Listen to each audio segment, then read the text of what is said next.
Hi, this is Colin Richards, president and founder of Lord & Richards, and I'm delighted to be visiting with you today about the problem of volatility, about the need to look to other solutions that will satisfy you other than possessions and money. And in this final segment, to talk to you about the psychology of money, again, looking to Morgan Housel's advice in his book, The Psychology of Money. And in this segment, we're going to talk about keeping the line in the water, keeping the line in the water. Really, we could subtitle it, The Miracle of Compounding. Einstein called compounding the eighth wonder of the world. And what we've discovered is that by investing consistently, seeking reasonable returns over time, you can be a very successful investor. Perhaps you're thinking in your mind, well, I'm not so sure. I mean, look at Warren Buffett. Doesn't he get amazing returns? Well, Warren Buffett does very well in the market, and he generates wonderful returns for those who are invested in his funds. But there are more than 2,000 books out there that are dedicated to how he got his fortune, how he built his fortune over time.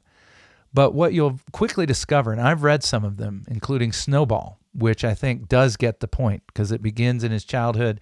It's a very thick book. It's a good read, but it helps you get into the mind of a long-term investor.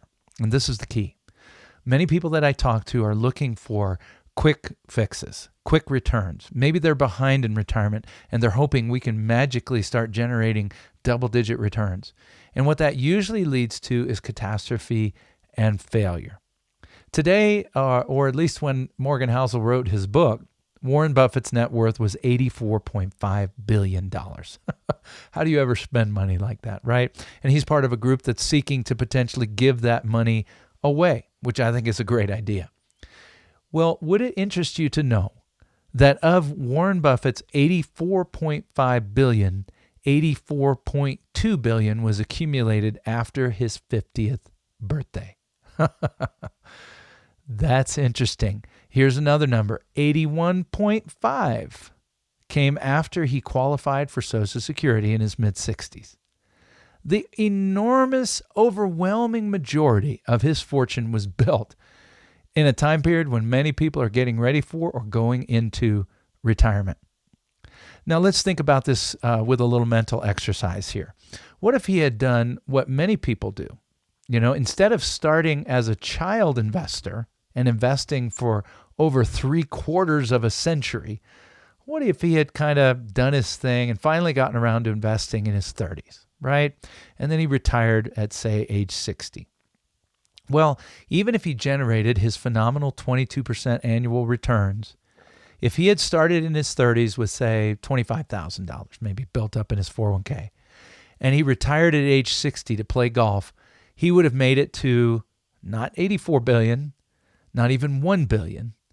He would have made it to 11.9 million. Still very nice, but not certainly at the level that we're used to thinking of Warren Buffett. We would have never even heard of Warren Buffett. Now that's interesting because although he may be the richest, he's not necessarily even the best investor. That title goes generally to Jim Simons, head of the hedge fund Renaissance Technologies, and he's been pulling off a 66% since 1988, 66% return. His net worth is $21 billion. So he's worth a whole lot less than Warren Buffett. He really only hit his stride at age 50. What if he had started at Buffett's age and generated those returns? Hold on to your hat. He'd be worth $63 quadrillion. I don't even know if there's that much money on earth. I'm certain there's not, right? So you say, well, this gets a little ludicrous. Yeah, but it tells you the time value of compounding. You're going to find books on economic cycles, trading strategies, sector bets. But the most important book, and I love this title given by Morgan, should be called Shut Up and Wait. Shut up and wait. Just allow money to do its thing. Good investing, my friend, has a lot more to do with consistent earned returns over time, moderate returns, versus shooting for high returns, which can come with high risk. And unfortunately, even sometimes some of my sane, practical clients can fall into that fallacy of thinking, well, what we really need are high returns. To be honest, what you really need in retirement is moderate returns, 4 to 6%, We talked about the S&P averaging 6. There's safer ways to get 4 to 6% over your retirement life, and a good, well-developed financial independence roadmap. That's what we're doing at Lord & Richards every single day. We help you set aside maybe some of those crazy instincts and help you focus on long-term compounding, building wealth, withdrawing it from a less volatile portfolio so that you can achieve success, build wealth over time, and even potentially leave money to others or give money away for the kingdom of God. We call that being financially independent. It doesn't mean that you couldn't use more money or do more with it, but it's about being a wise investor. As we come alongside of you, what we do is we build a roadmap that addresses all the major areas of retirement, from income planning to risk management to estate planning, to make sure your tax bracket is right and you're not overpaying in your taxes, and on and on. I'd love to do that for you. This week, I visited with a number of families that have taken that wonderful step, and in moving forward, have that sense of peace and relief. Hey, we've got a plan in place.